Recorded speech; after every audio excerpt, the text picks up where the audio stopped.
What's up, Smackheads? It is the Maniac Matt Tennant back with you once again live from the Union Smack Event Centre, and we are back with NXT UK Omnibus, the penultimate Omnibus I must add. Before Christmas, before the big day, before St Nick arrives down our chimneys to give us all the presents we have wanted throughout the year, if you're lucky. There will be one more NXT UK Omnibus before Christmas Day. That will be next month in December. But for now, I have episodes 62 to 65 for you. We will go through them, we will cover them, each and every happening. And now I have finished my NXT UK book, which is in edit. It is much easier for me to watch these shows. Now, Travis, as you have probably gathered by now, could not be with us again this month. We talked on Twitter, and just like many of you seem to be, he is finding it hard to watch NXT UK now, and I'm sure he'll jump back into it in 2020. There's another takeover coming, I hear, on the grapevine, so it is a great jumping on point once again for the lapsed fans, but Travis can't stomach watching it, so you've got me from now until Christmas. And Travis will join us again for the Union Smack retro reviews, which are coming your way shortly. Survivor Series 1988 is November's retro review. Before we get started, do not forget to check out the channel for Tennant Talks Issue 3, that is up now. All the latest British and European wrestling news there. Do not forget to follow me on Twitter at The Perfect Tenant. Follow Travis on Twitter at The Hibiki TMD, because we have so much more coming your way around the Christmas period in early 2020. More vlogs, more everything. So without further ado, let's crack this right on. Let's get the train moving down the tracks with NXT UK Omnibus. And we begin with NXT UK episode 62. The show begins with Oliver Carter versus Ligero. Now, I have to say that thus far, Oliver Carter, for all the hype they've put in him, and for all the time they've spent on him and the vignettes, etc., he has yet to live up to expectations. Now, many of you might not have expectations of Oliver Carter, seeing as this is only his second singles match in NXT UK. But let's not forget that he was big on the indies before joining WWE. He has had several dark matches in NXT UK, as you can read in my next book, the forthcoming NXT UK Year 1, which I'm hoping will be out before Christmas, but there's every chance it may be in 2020. So Carter does come with a history. He is a very good wrestler, if you've ever seen him on the indies, but sadly he's not been allowed to show it yet in NXT UK. Hopefully he will, because as he came out for this match, he was met with absolute silence. You would have been forgiven for thinking that we were watching a library, because no one cared about him. And not only that, there was a muted reaction for Ligero as well. As for the match, there was a fast start, Carter backflips, La Magistral cradle, they trade headlocks and counters, it's all very good. And in fact, it's what we've grown to get used to from Ligero matches in NXT UK, though he is much better than this as well. Again, another talent that's just not allowed to show it. Oliver Carter countered a Hurricane Rana with a nice cartwheel. That was very good indeed. He hit a jumping, spinning head scissor takedown. There's a graphic in the corner of the screen, I will add, that tells us that NXT UK is moving to Thursdays, starting from episode 63. Just a nice little thing I wanted to throw in there. Ligero takes control of this match. Octopus, arm drag from the top rope. Oliver Carter hits a lovely belly-to-belly and a lion salt. But Ligero hits a monkey flip into the corner, super kick, and the C4L for the victory. I'll be honest, Oliver Carter is getting a bit of a running joke now in NXT UK. They're not doing much with him. He's meant to be an early Kofi Kingston type character. He's got the Ghanaian accent. He's got the colourful attire. You know, he's even got the entrance music that is reminiscent of, you know, a Ghanaian, Jamaican theme, etc. But they see no stock in him. Right now, Oliver Carter looks like No Way Jose. There's just nothing to him. He needs a story, he needs a character, he needs something behind him, because losing to men like Ligero is one thing, but when you start jobbing to people like Joseph Connors, and I don't care whether it's to pay his dues or not, it's nearly 2020. It's about time we got out of that in the wrestling business. Oliver Carter looks like a jobber, and he shouldn't do. He should be mid-card. He should be taken seriously, and I hope NXT UK get on that in the new year. We are shown Walter in the UK Performance Centre earlier this week. He comes barging from a room, begins to talk German to the camera, and then tells the camera to follow him. The camera does follow him, and it follows him into the main hall of the Performance Centre, where a load of people you've never seen in your life, I'm convinced they hire these people in, just stooges, little men who mean nothing, are laughing, they're having a joke, and of course Walter takes offence to this. He throws a bag at one of them. He asks one of them if it's his mother's house, and if not, why is he lounging around like he's on his mother's sofa.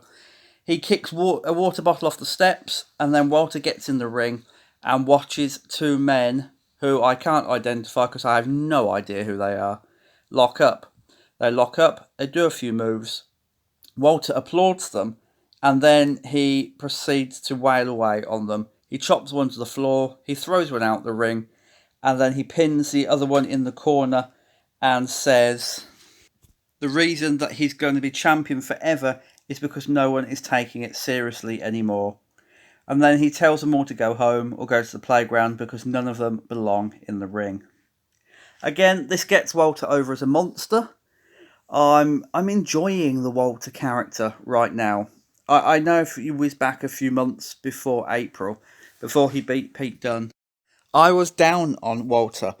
I wasn't sure he'd make a good champion. In fact, I said that I would probably laugh when it all went tits up. Well, it hasn't gone tits up. He's had a very good reign so far. A memorable one as well. I think it's not going to be as memorable as Pete Dunne's, obviously. What is? I might be biased. But it's certainly going to be an epic run. And whether it comes to an end before Christmas or in 2020, then Walter has done a very good, very, very commendable job as champion. I hope that he takes this character further. This monster who just wants to prove he's the best in the world and, who doesn't like Great Britain and doesn't like its talent. I hope they take it to such a point that when Walter is finally toppled by a British wrestler, by, the next big thing, if you like, that it really does make that star. Because once Walter loses that belt, that's it. He is done in NXT UK. His character's done, he's done, and it is time to move on to the next thing for Walter, whatever that may be. Tyler Bate was out next. This was following another advert that promoted NXT UK for its new day and its new time of Thursday. This is the first time we have seen Tyler Bate since his loss to Walter at TakeOver Cardiff. He got a standing ovation. He got the obligatory Tyler Bate song. The one that goes, Tyler, Tyler Bate, Tyler Bate. He came out.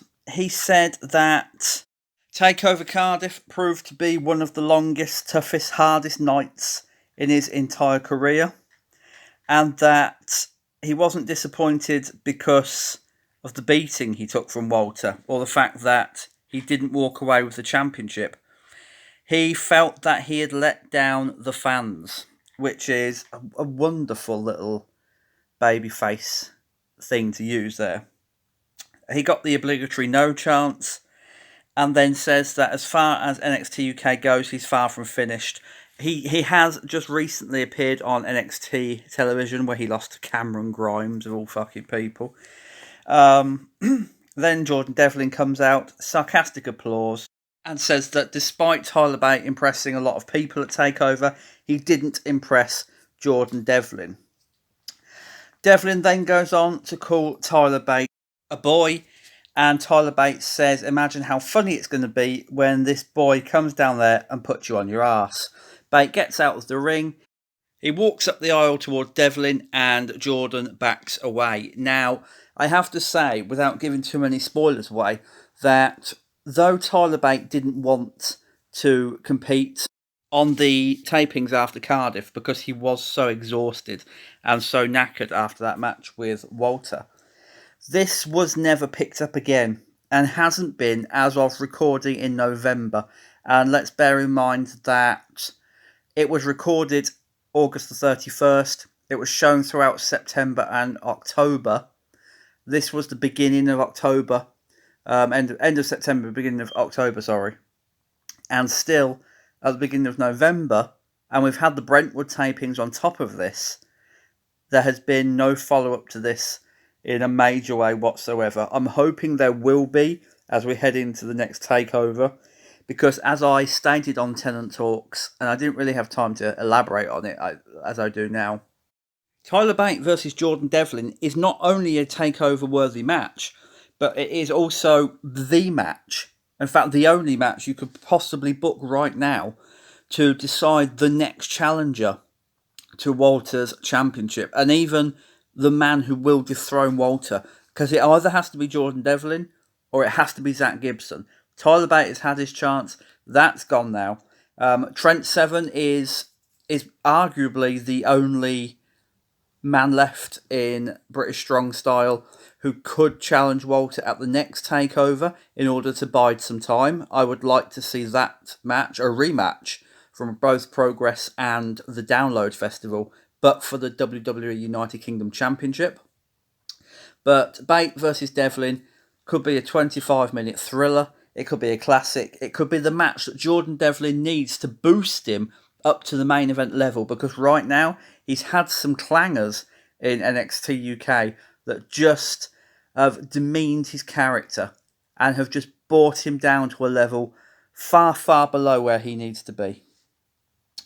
Nina Samuels versus Dani Luna is up next, and if you're not familiar with Dani Luna, then I do suggest you check her out. She did recently defeat Toni Storm at Progress Chapter 96. True friends will stab you in the front. I've seen that match. It is very, very good, especially for someone like Luna who hasn't been in the business, 5 minutes. She holds her own against Toni Storm. Storm makes her look brilliant and amazing, and this girl has a bright, bright future if WWE choose to put the machine behind her. And I certainly would, because she might look like Xia Brookside, but I believe that she's actually better than Xia Brookside, and Xia Brookside is very good indeed. As for this match, Luna controls with a wrist lock early on. It's a lovely spinning elbow. Samuels posts her onto the middle rope. Snap neck breaker, Mr. Perfect style. Straight jacket choke. That is the move, I would say, in this match that really slows it down. Nina Samuels has got the momentum going. She's got the crowd partially invested, as this is an exhibition match. People aren't invested fully anyway, but they're partially invested at this point. And then she just kills the match and kills the crowd stone dead with a straight jacket choke. And if that's not bad enough, once Dani Luna fights out of it, Nina Samuels then tries to reapply it again.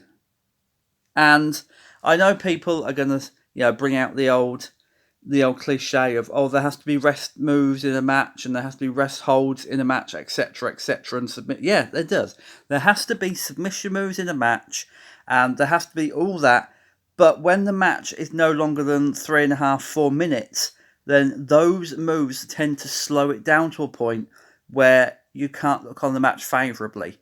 And I've said this over and over again. If this was a 25-minute match, a 30-minute classic, like Bate and Walter, which went 41 minutes at TakeOver Cardiff, then those holds not only give matches time to breathe and build the drama, but in short squash matches like this, they just waste the time which could have been spent doing something else. It's a shame. Luna fights back with a clothesline, with a pump kick, botched suplex. She has something, Dani Luna. She really does. I see it. I'm sure a lot of other people do as well. Nina Samuels hits a corkscrew springboard splash. Danny Luna with a fall-away slam. But Nina Samuels finishes her off with a charging kick and the final act for the victory. Sadly, this is only ever really intriguing when Danny Luna is in charge, which says something about Nina Samuels. I mean, this woman in 2019 has had all the opportunities and the chances throughout the year to look good. She's only ever looked good when she's in there against better competition. Even Toni Storm couldn't make her look interesting. And now she's against, an up-and-comer. Someone only really the Welsh fans knew, unless you watch Progress or unless you visit, the British Indies on a weekly basis. And yet Nina Samuels couldn't make herself look intriguing or interesting against, a basic up-and-comer. An up-and-comer who, I will add, sold very well for Nina Samuels, and still Samuels looked dull. The main event of this episode 62, was Noam Dar versus Trent Seven, and this came out of all the rubbish we've seen over the past few weeks. Trent Seven interrupting Noam Dar's tedious and tiresome press conference. Noam Dar confronting Trent Seven in the parking lot with the megaphone. And this is the result. And it was a very, very good result. This more than made up for all the rubbish that came before. Dar controlled with a headlock. Bites every time Trent Seven tries to break. He's really playing up that heel character now. He tries to outsmart Trent Seven by grabbing his moustache, crotches him on the top rope, and hits a second rope clothesline, which looks very good. The only criticism I do have of that move is that when a wrestler hits the floor, they hit it very clunkily. There's no way to come off of that rope and land well whatsoever. It happened to Travis Banks at TakeOver Cardiff. It happened to Trent Seven here. I would either suggest that Noam Dar find a better way of executing this, or whoever's taking it find a better way to fall, if at all possible, because it does look a little bit put on. Trent Seven comes out the blocks with punches, with chops. Lovely DDT after Noam Dar ducks a chop. He hits a reverse half and half suplex and a suplex variation, which I'm not really sure what it's called because we've only ever seen it a few times. Nice suicide dive. And then Noam Dar moves and dodges a moonsault variation. Dar blocks the Seven Stars clothesline with a kick to the arm. Seven hits a spinning chop. Dar counters the Seven Stars again with a shin kick. Trent Seven hits the Seven Stars, but Noam Dar kicks out. And this is where we're going to pick up the second gripe of this match. And it's only a small one. But up to this point, there had been limited drama. There'd been limited value for drama. There was very few dramatic moments. And I felt like the Seven Stars, being Trent Seven's finishing move, or his main finishing move, as he now uses the Burning Hammer, deserved a little more hype and a little more build to it before Noam Dar devalued it by kicking out. That's just me. I'm sure people feel different. Dar countered the Burning Hammer by pulling the moustache, hit a corner pump kick and a lariat to the back of the head for a near fall. The lariat did hark back to how Walter beat Tyler Bate at TakeOver Cardiff. It's nice that they're dropping these little Easter eggs in there now. Even in other matches, Tyler Bate used Trent Seven's Burning Hammer and Pete Dunne's joint manipulation.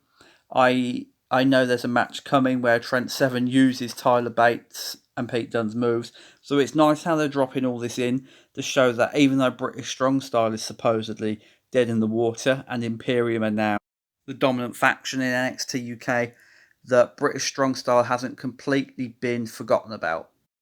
The end of the match came when Noam Dar lined up for a Nova Roller, but then deciding that he probably couldn't beat Trent Seven, he grabbed the Mustache Mountain towel, he blew his nose on it, he wiped his armpits with it, and then he stuffed it down the front of his tights. Playing the psychological game, he went for the Nova Roller. Trent Seven countered, hit the 7 stars lariat, but instead of covering Noam Dar for what, perceivably would have been the ending of the match, Seven saw the towel stuffed down Noam Dar's trousers, and another priceless reaction by Trent Seven, whose comedy timing is just second to none. And he just punched away on Noam Dar like a madman. He failed to break by 5. The referee disqualified him, and Noam Dar wins the match by disqualification. To end the episode, Noam Dar walks up the aisle. He holds up the towel. He points to the British Strong Style name and kisses it. NXT UK episode 62 was a mixed bag. The main event was very good. The opening match was, watchable, even if Oliver Carter is now a joke in NXT UK. I wouldn't go out my way to watch the whole episode. As usual, cherry pick what you see. There's a lot of talking. The Tyler Bate Jordan Devlin segment would have been notable had it led to something more. But, do check out Trent Seven versus Noam Dar. It is very good. It is a precursor to what we are going to see over the coming weeks. And Trent Seven has to be one of the most underrated British stars in professional wrestling today. NXT UK episode 63 kicked off with Piper Niven versus Isla Dawn in a match that, do you know what? This got a 2-star rating from one website. A website which, I trust phenomenally. I know there's a lot of bullshit out there, but, there's 1 or 2 websites whose opinions you can trust. And 1 or 2 podcasts whose opinion you can trust. Hint, hint. They gave this 2 stars. I thought it was worth more than that. I'd have given this 3.5 stars because it was, in its way, very well worked. It was David versus Goliath, obviously, but in a female capacity. Visibly, during Piper Niven's entrance, I will add, before we get on with this match, they had curtained off huge sections of the arena. Sections of the arena that were filled for TakeOver Cardiff. I was sat I was sat facing the hard camera for TakeOver Cardiff. And to my left, to my left, there was a massive row of seats that went up and up and up into the Motorpoint Arena. Now, for these tapings, those same seats were all curtained off, Teared off. You see, we're only 2 episodes into this, and I don't know what I'm saying. So, ticket sales have been so bad, clearly, that they had to curtain off all of those seats. There must have been 1,000 seats there that hadn't been sold. Must have been. Because every one of those seats were curtained off, and it did look bad, especially if you'd been there, beforehand and seen how many people were actually packed into them seats. Anyway, carrying on. As for this match, Isla Dawn still looks like she's chewing a toffee when she's selling. I don't know whether that's because she's got a mouthful of teeth or whether she's got an overbite. However, that really is the only gripe I have with her character and what she does in the ring, because I'm becoming a big Isla Dawn fan. She does a good job here of trying to counter Piper Niven's headlocks. She reverses a headlock of her own into an armbar, hits a back suplex, which for a girl as small as Isla Dawn, on someone like Piper Niven, that's no mean feat. She hits a lovely running knee, trips Piper Niven on a cannonball attempt, hits a short drop kick, running Meteora for a near fall, and you know what? Who'd have thought we'd have seen all this from Isla Dawn last November? Last November when NXT UK started, when it kicked off after 2 years, and Isla Dawn was in her first match against Nina Samuels on the brand, and it was dull. She looked terrible, the match looked terrible. She has come such a long way in the space of a year. I am thoroughly, thoroughly impressed, and this is why I don't just mention it on the podcast. I've mentioned it in the book as well, that Isla Dawn is the most improved wrestler on the NXT UK brand in 2019. And I sincerely mean that. It goes back to her match with Xia Brookside in Liverpool last December. And from then on, she's just been steadily building and building and building. Now, this is a girl who, she doesn't wrestle full time. She is on the indies. She does a bit for ICW.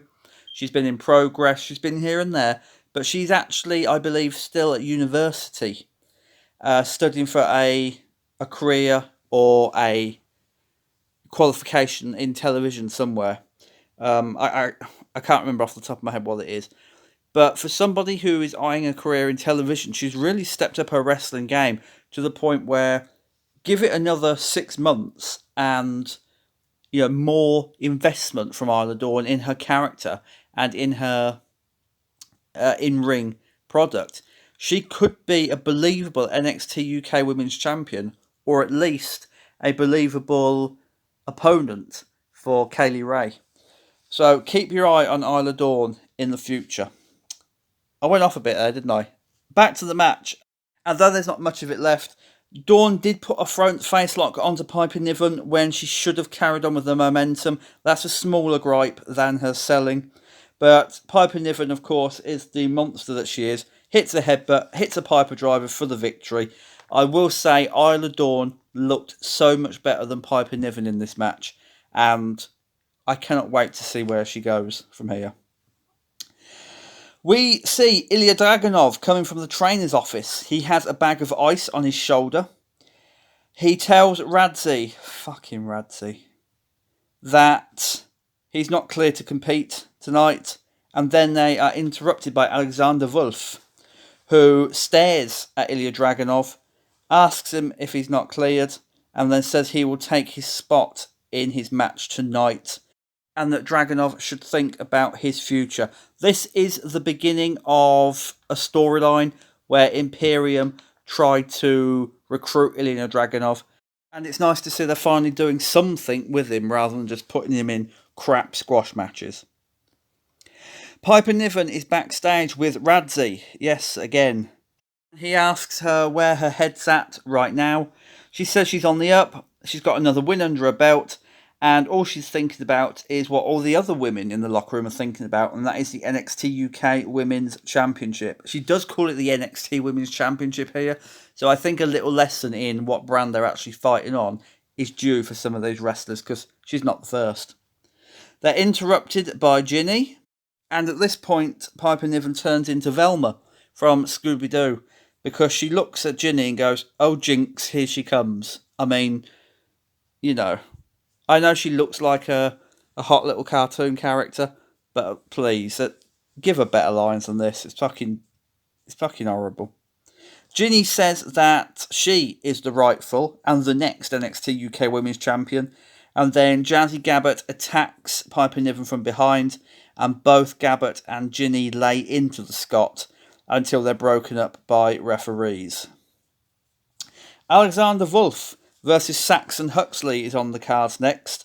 And when I saw this match, I was expecting 2-3 minutes, a little squash match, Huxley to get in a few punches because, enhancement always have to, and Wolf to win easily. That wasn't the situation here. This went on and on and on to the point where Alexander Wolf, even though he's part of the most dominant group in NXT UK currently, and he is meant to be this Dresden hatchet man, etc., he looked like he really struggled here against Saxon Huxley. Huxley got in a few throws. Wolf pulls his knee pad down and uses the distraction that it causes to take control. He hits a nasty looking armbar, uppercut, suplex, and this is just then full of rest holds and submission moves when it really, it's already struggled to get going. So you fill it with rest holds and submission moves, which slow it down even more. So it never got going. Huxley got way too much in here. Like, he got in a Lutheb's press, a front drop kick. I'm leaving out some of the stuff Saxon Huxley did get in, because if you'd never seen Saxon Huxley before, watching this, you'd have thought he was one of the main guys in NXT UK instead of the jobber that he actually is. He got that much in, and it was to the detriment of Alexander Wolf and even to Imperium by this point. Wolf avoids a rope kick. He hits his pump kick, German suplex, and sit-out powerbomb for the win. This was not good at all. This really was not very good whatsoever. And what was to come was even worse. Because next was an interview with Ashton Smith. You know, because he's done so much in NXT UK. I can't think of a man, and I'm sure some people probably can. I'm sure if Travis was here, he could probably put a few good contenders to the forefront. But I can't think of a man who has fallen so far in NXT UK and lost so much interest and potential since the brand began. When Ashton Smith competed in the second United Kingdom Championship tournament last summer, he looked fine. It was nothing special, but then, you know, he got into his groove. He found a spot against Gallus in the early days of NXT UK, and he built and he built and he built, and then he just flatlined. The company didn't have anything for him. He didn't really have anything to offer the company, and now he's an enhancement talent, and they're giving him spots that other wrestlers could use better. Because, and I'm not going to go through the whole transcript, this was an A4 page and a half long, by the way, and I know because I had to write it all out word for word for the book. So he's talking, he gets interrupted by grizzled young veterans. One thing leads to another, and they make fun of his win-loss record. He tries to say that their win-loss record is worse than his. You know, bear in mind, they barely lost a match since January, or even December before that. Apart from when they lost, the odd singles match, and they lost the tag team titles at TakeOver Cardiff, and the rematch, obviously. But, he says they're not locker room leaders, blah-de-blah-de-blah. This goes on and on forever. And he says he'll go to the locker room and find some of his friends. And so that sets up a Grizzled Young Veterans versus Ashton Smith and whoever he can drag out of the locker room who needs a bit of spotlight. Awful.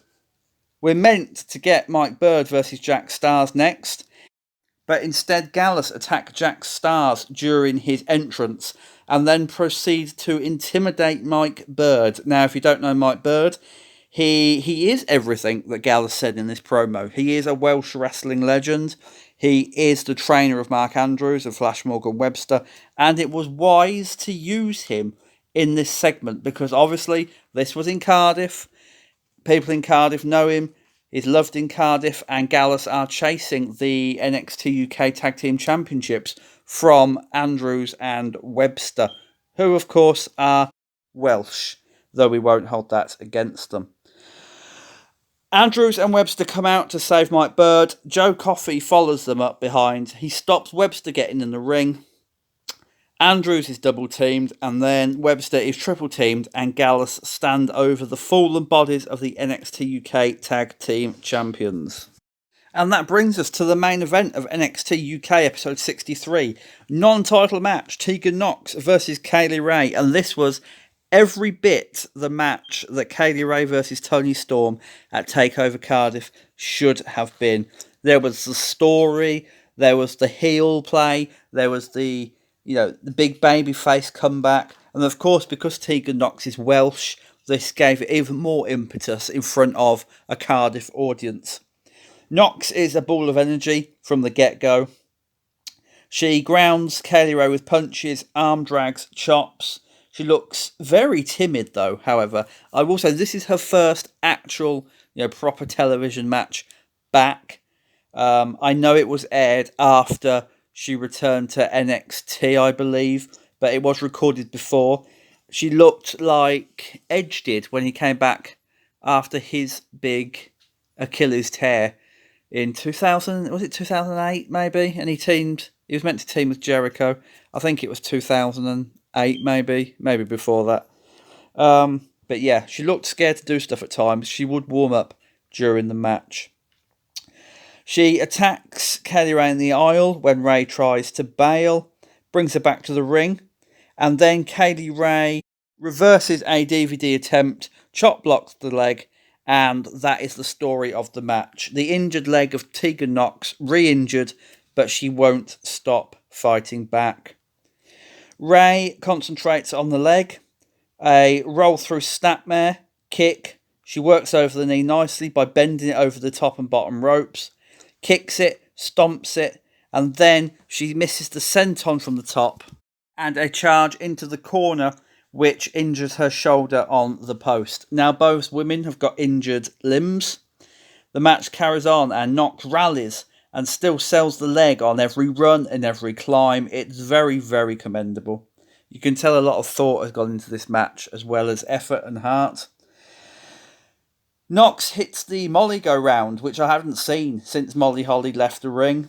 Ray dodges a knee strike, hits a super kick. Nox reverses the gory bomb into a sunset flip for a near fall. Wonderful, wonderful move that was. Ray tornado DDT. She turns the kick out into a guillotine choke, locks the legs, applies the body scissors. Nox counters into a spine buster, but Ray locks it in again, and she finally gets a break on the ropes. By now the crowd they're stood, because this match is absolutely fantastic. Nox with a massive choke slam. They call her Lady Kane on Twitter. Ray brings her down on the top rope, wraps her leg around the rope. Nox hits a Welsh Destroyer for a near fall, has to be seen to be believed. Hits her shiniest wizard, but Kaylee Ray gets a foot on the rope to break the pinfall. As the match comes to an end, both women find themselves out on the apron. Nox lines up another shiniest wizard, but she misses. Kaylee Ray moves, and Tegan Nox's injured knee hits the ring post. She rolls back inside. Kaylee Ray hits the gory bomb for the victory. Very, very good. I suggest you all watch this match, and I suggest this match be the bar for which, future women's matches aspire to be. With Kaylee Ray as the new NXT UK Women's Champion, with Toni Storm gone, the division really hasn't looked this, important for months. And I very much look forward to where it's going, with women like Isla Dawn and Piper Niven and Zaya Brookside and Kaylee Ray and Tegan Nox. Ginny to an extent, though she's called for me a lot. Then, the women's division is finally what it should have been when the NXT UK Women's Championship was created last year. As for episode 63, there isn't much in the way of in-ring action here. Piper Niven versus Isla Dawn and the main event are where the action is at. I suggest you check both out, but if you don't have time, then do certainly check out that main event, because it is a fine, fine piece of art. NXT UK episode 64 was a milestone for the brand. It was not only the first show that was recorded, taped, whatever you prefer to use, from Essex, Brentwood, in fact, but it also marked the first time that Vic Joseph was not on commentary, as he had taken over the lead announced position on Monday Night Raw shortly before WWE arrived in Essex. Instead, Tom Phillips took over from Vic Joseph on commentary, and he did an able job. He's not as good as Joseph, but I think in a few months we will barely remember the name Vic Joseph, as sad as that is to say, because he was one of the voices of NXT UK. The Hunt kicked us off with a tag team match against Pretty Deadly. Now, Pretty Deadly have potential, but they need to be taken more seriously, because right now Stoker and Howley are the Deuce and Domino of NXT UK. They've got the greasy look about them, they've got the 60s aura about them, and I like that they dress the same. Every tag team should have like a running theme throughout them. But, they have potential. It needs to be exploited. If NXT UK took every contracted tag team seriously, then their doubles division would be a lot stronger than it is now. As for the match, Primate mauled Howley in the beginning. Their illegal tag distracted Mike Hitchman and allowed Pretty Deadly to make a tag of their own. They worked over Hitchman in the corner. Mike Hitchman, who regular listeners will know I am a massive fan of, and who is another one of the most underrated wrestlers in Great Britain today. He fought back with a German suplex. Pretty Deadly looked impressive. Primate looked even more impressive, and that's not something you can say about Jay Melrose over the last few months. He's the clean-up guy. Hitchman does his bit, then Hitchman gets beat up on, and Primate usually comes in, cleans house, and that is the end of the match.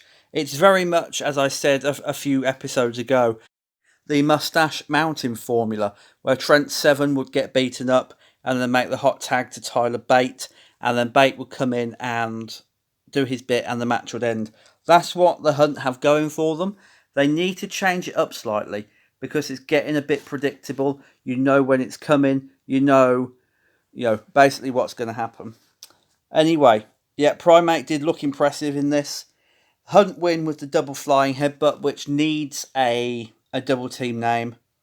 One thing I will say before we get into what happened after the match, on commentary, Nigel McGuinness, who I absolutely love, for me he's the best commentator, professional wrestling wise anyway, in the business today. He made Pretty Deadly out almost to be the 2019 Billy and Chuck. Now, I compared them to Deuce and Domino earlier, but the way Nigel McGuinness was talking about them both sharing a flat and going shopping together, there was almost overtones of gayness there. And I don't know the proper word. Sorry to anyone who's gay who was offended by that, but get a life. He almost made them out to be a little bit gay, and it smacked of Billy and Chuck a little bit, and that's not something I really liked. Following the match, out came Imperium, Bartel and Eichner. Bartel called them both animals, and then the Hunt just attacked. Hitchman and Pride, they came flying out of nowhere. They had a nice brawl in the aisle, but Imperium got the better of the Hunt when Alexander Wolf came out to aid his comrades. They sent Primate into Mike Hitchman against the steps, and now we have Imperium versus the Hunt on the cards yet again. And we only saw this like 6 episodes ago, which is a shame that they've run out of ideas for Imperium and the Hunt this quickly. Jack Stars versus Jordan Devlin was next, and you know what? Just like every other Jordan Devlin match for the past month and a half, he had to sell for Jack Stars, including a gorilla press slam, which just made him look absurd. Honestly, if you're going to keep putting Jordan Devlin in these situations and then expecting us to take him seriously as a legitimate contender to the United Kingdom Championship and to Walter and to men like Tyler Bate on top of that, then you need your fucking heads testing. Jordan Devlin needs to come out. He needs to start destroying jobbers. He needs a lot of enhancement matches. And I know people say enhancement matches have no place in wrestling in 2019. Well, they actually do, because they do get people over as long as you put the right enhancement talent, in that role. And he needs to assert his authority, because so far he looks like a moron coming out saying he's the best wrestler in NXT UK, if not the world, and then struggling to beat men like Jack Stars. God, honestly, I hate reviewing Jordan Devlin matches right now, because it's always the same.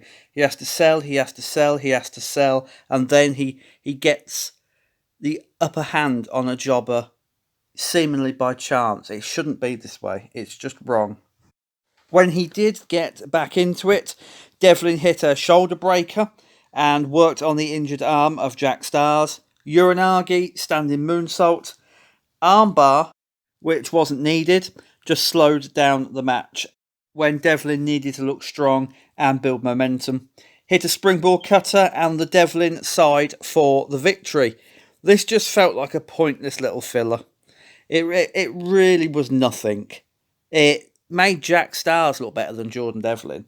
And now everybody who gets something in on Jordan Devlin beyond the normal punch, run off the ropes, maybe a clothesline before he gets back in the match, is just to the detriment of Devlin. I really don't like the way they're portraying him or the way they're booking him right now. He gets on the microphone. inanely says he's the biggest star on the brand, and then out comes Dave Mastiff for his match. Mastiff gets in, Devlin rolls out, and then Mastiff gets on the mic and says that he'll make time for a match with Jordan Devlin anytime he wants, thus setting up Jordan Devlin's next feud. Dave Mastiff versus Kenny Williams was next, and yes, we had 3 matches almost consecutively without anything in between. And if there was anything in between, I didn't note it down because episode 63 was the last episode that I wrote for the book, and I don't have to go into that much detail for it anymore, and for that, I am truly grateful. So, Dave Mastiff versus Kenny Williams, and this was more competitive than I thought it would be, even though Kenny Williams has just sunk further. I will retract my previous statement, actually, that Ashton Smith is the man that has fallen further than anyone. I think Kenny Williams has to be a strong contender for that. He was nothing in the beginning. He had his team with Amir Jordan. It looked like it was building momentum, building. Amir Jordan got injured, and then Kenny Williams, he for a time looked like he might actually have a storyline with Noam Dar and a possible heel turn, but then nothing came of it, and he's back at square one. Kenny Williams is now officially a jobber again. Mastiff used his power to outmatch Williams. Williams hit a lovely crucifix, and then seemed to hurt his knee on a backdrop landing. I'm wondering whether this could be the seeds being sown for a heel turn, just like Noam Dar, feigns the leg injury. But Williams did seem genuinely hurt. Mastiff applied a Cobra Clutch, used Williams as a rag doll, and then Williams moved from a standing senton, which, it was fine. Hit a corner bulldog, and then the pair botched a springboard stunner when Dave Mastiff failed to both catch Kenny Williams and react as he should have done. Mastiff wins with Into the Void. Again, this was okay. It was nothing too special, and they better be building Kenny Williams towards something now, because it's getting ridiculous that they think they can use these genuinely talented men, men who have been champions and stars elsewhere, just to look at them and their size and think, jobber. That is a piss take, and WWE need to rectify this. They won't, but they need to. We were shown Xia Brookside backstage. She was very quickly interrupted by Nina Samuels. It was a very cringy and poorly done segment, and it ended up with Brookside challenging Nina Samuels to a match. South Wales Subculture are out next, the NXT UK Tag Team Champions, and this was a completely pointless little segment. Honestly, after Gallus attacked Mike Bird last week, I would have expected either absolutely nothing in preparation for the championship match on episode 65, just to give it time to breathe, or South Wales Subculture to come out and, either try and get some revenge before the championship match, or, to run Gallus down. There was absolutely nothing. They just came out as if nothing had happened. They thanked the fans for helping them win the titles. Webster says they'll defend them any time, and then out come Gallus to the commentary position. They say they're embarrassed of them and will take their titles next week. South Wales Subculture say they'll kick their asses, and that's it. We've had enough now of the Gallus versus SWS, because I can't keep saying South Wales Subculture, feud and build to know that Gallus really want the titles. This was pointless. It absolutely served no purpose whatsoever. And I'm not exaggerating when I say that. There was nothing to this. It didn't need to exist. We're taken backstage to NXT UK's newest announcer, interviewer, whatever you want to call her, Alicia Taylor. She is with Noam Dar. Dar says Trent Seven couldn't get the job done. He's then interrupted by Trent Seven, and Noam Dar just slaps him.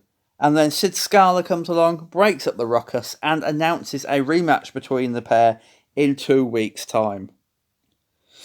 Alicia Taylor then catches up with Flash Morgan Webster and Mark Andrews. They are interrupted by the grizzled young veterans, who say regardless of the result, the tag team titles are going back to them. I sincerely hope not, because as I've said many, many times before, I really believe that Zach Gibson should be a single star in NXT UK. That isn't even up for debate. The main event of NXT UK episode 64 saw Piper Niven versus Jazzy Gabert. This came from Jazzy Gabert and Ginny's attack on Piper Niven following her victory over Isla Dawn. This was a nothing bout. I will have to say this. They wasted a complete opportunity of a battle between two big behemoths of NXT UK. Absolutely pissed this up the wall just so they could get Rhea Ripley and Piper Niven together for a tag team match against Ginny and Jazzy Gabert. I was disappointed in this. It didn't last that long at all. It began with a test of power. Niven used shoulder barges to knock Gabert to the outside. Gabert then worked over the back with a standing surfboard. Niven headbutt and slam. Then Niven brought in Ginny, hit a headbutt. And while Jazzy Gabert was on the outside, Rhea Ripley came out of nowhere, hit her with a running boot. And then Piper Niven hit the standing senton for the victory. So what you've basically done here, just so you can get Rhea Ripley out of NXT UK, you've rushed the partnership.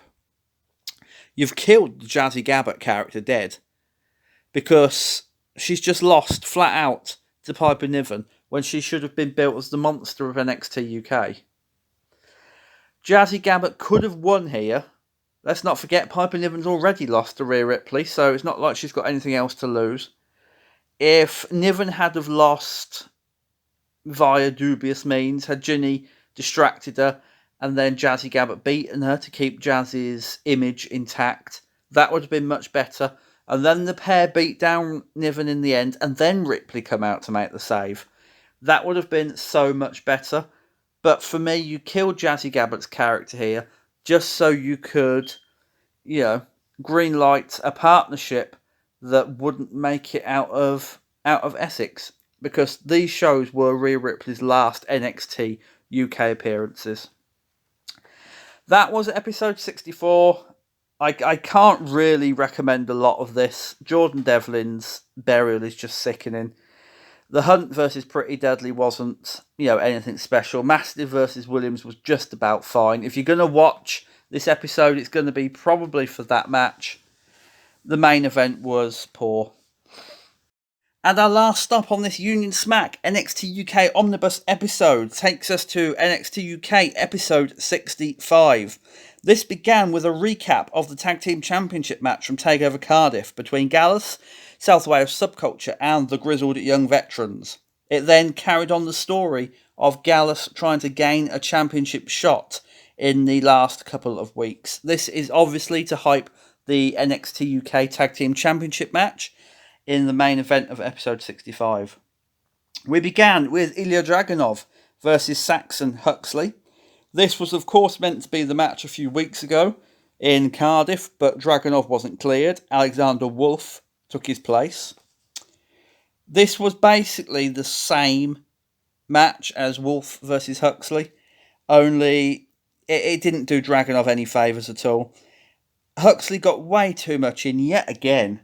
Flying body press against the rope, chin lock, drove Dragunov into the buckles, crotch first, clothesline, After Ilya Dragunov's loss to Cesaro and Cassius Ohno, and only really beating Tyson T-Bone, he really needed a squash. And I mean really, really needed a squash. He needed to come in there, he needed to destroy Saxon Huxley in minutes. He needed to look strong and dominant and fearsome and fearful. And he didn't. He just looked like a regular Joe struggling to beat an enhancement talent. And this has got to stop, okay? NXT UK, and if anyone's listening who works for NXT UK, works in NXT UK, knows anyone who works on the brand, please relay this to them. You've got to stop enhancement talent from looking like mid-card level players, and you've got to stop actual mid-card to upper card level players, dropping down to enhancement talent level. Saxon Huxley should not be giving Ilya Dragunov a competitive match. He really shouldn't. Dragunov wins this with the Torpedo Moscow. I'm not going to go into it because it just doesn't do Dragunov any good at all. During the match, Alexander Wolf came out to scout Ilya Dragunov, and then after the match, Imperium came out. Dragunov prepared himself for a fight, but they did a nice little swivel and went to the ring, and Wolf ushered Dragunov backstage. Imperium versus The Hunt was next up. I mean, we've seen this 2 or 3 times now. It was the same match we've always seen, same result. Primate and Fabian Eichner, they went right to it, trading punches and chops and trying to take each other down. Imperium dominated Mike Hitchman as per. Hitchman hit a standing senton to Bartel. The Hunt used quick tags to dominate a portion of this match.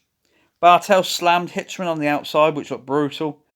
Eichner caught Primate on a dive, drove him into the steps and hit the running knee to basically take him out of the match. They nailed their stereo drop kick, hangman style, on Hitchman. And it's pretty much the same as we've always seen. There was a hot tag to Primate, surprise, surprise. It wasn't as hot as it should be because everyone knew what was coming. Like I said previously, The Hunt do not change their formula to the detriment of themselves and their matches oftentimes. And this match ended with a European bomb for the win. Could have been better in places and probably would have been better had it not been booked at all.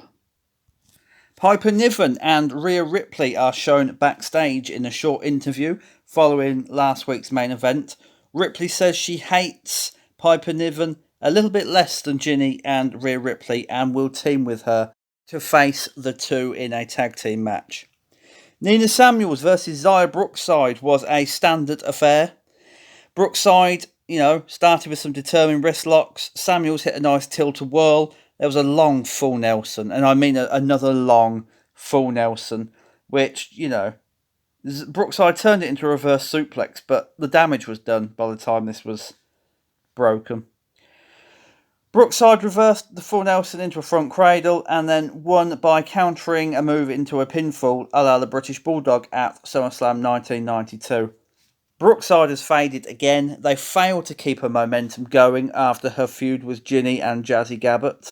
And now, as nice as she is and as bubbly as she is, and as wonderful as she comes across on social media and in person, I just don't think people care, which is a shame because she is the future of this women's division and they need to really, put some meat behind her bones.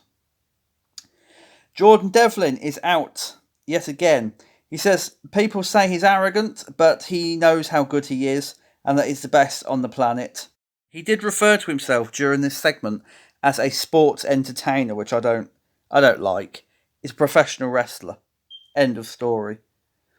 Mastiff comes out, grabs the microphone. Devlin slaps him and then tries for a Devlin side on Dave Mastiff. Yeah, good luck. Mastiff counters, hits a senton and says he loves a flutter and he'll take the bet against the ace. We're then given a recap of Trent Seven versus Noam Dar. I won't go into that because it's everything we've seen so far. And that brings us to the main event of NXT UK episode 65. It seemed like a very, very short episode. So short, in fact, that it's only taken us around 6 to 7 minutes to review it so far. I'm not complaining because long episodes sometimes just drag and then I have to go through every bit of it and it drags through you. So I'm not complaining. Main event was NXT UK Tag Team Championship time. South Wales Subculture versus Gallus. The Welsh attack from the start to outsmart Gallus. Coffey grounds Mark Andrews with punches. They dominate him, work over the ribs. Joe Coffey comes out to watch from the top of the aisle. And I forgot to mention this, actually. the aisle here must have been 10 foot, and that could have been it. From screen to ringside, it was so small and, such a short run that it actually makes the Essex taping stand out because there's hardly any room. You walk out from behind the curtain and you're as good as in the ring. It's very weird, but, unique. Anyway, Andrews reversed the full Nelson slam into a roll through stomp, tag to Webster. Webster uses the post-assisted Hurricane Rana and shadows over Malice on both men on the outside. South Wales Subculture gain momentum. Wolfgang takes out Webster on the outside. Lovely slingshot Samoan drop. Webster then hits a nice bicycle knee to Wolfgang. It's all very good stuff. There's a wonderful standoff and brawl between the teams. Andrews turns the slingshot Samoan into a stun dog. Very, very well done. Shadows over Malice from Webster for a near fall. And then the end of the match. Wolfgang catches Mark Andrews on a dive, posts him. Webster misses the 450. Wolfgang hits a spear. And Gallus hit the power slam enziguri combo for the win and for new NXT UK Tag Team Champions. I am going to say not before time. I understand that, they've only been champions less than 2 months. But it really was only for the reaction in Wales.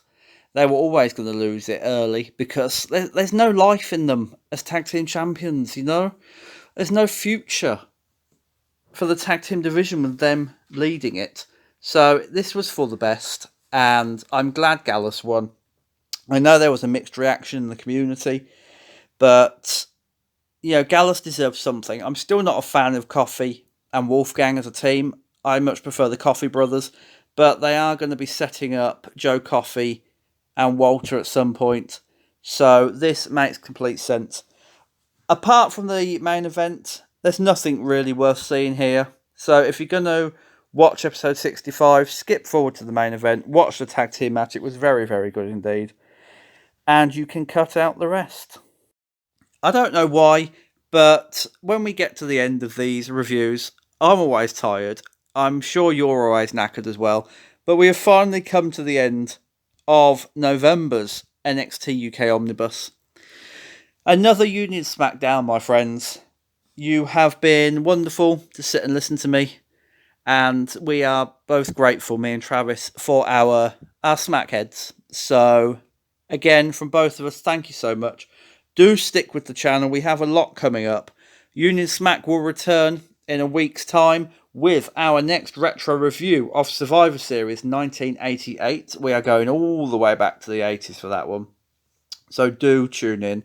Do not miss it. Don't forget, our previous NXT UK omnibuses are on the channel now for you to listen to. The first 3 issues of Tenant Talks are up, ready for your perusal. Issue 4 will be coming at some point in the next few weeks when I have time, when work aren't, beating me to death with hours.